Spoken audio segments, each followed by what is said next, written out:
ஏய் இத பாரு, ஒண்ணு நீ இல்லனா நான் இல்லனா நீ, நீ இல்லனா நான். நமக்குள்ள வேற எவனும் நடுவுல வந்துடக்கூடாது. நாம 2 பேரால மட்டும்தான் மக்களை ஈஸியா ஏமாத்த முடியும். இந்த விஜய் வந்ததுனால நமக்கு பொழப்பே போச்சு. மக்கள் வேற அவனை தான் நம்புறாங்க. நாம வெளியே அடிச்சுக்கிற மாதிரி அடிச்சுக்கிட்டாலும் உள்ள நம்மளுடைய டீலிங் பக்காவா இருக்கணும்.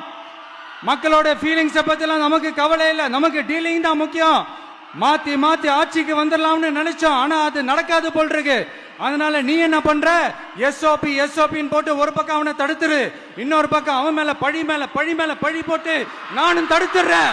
என்ன ஓகேவா? டீலிங் ஓகேவா? ஓவர்.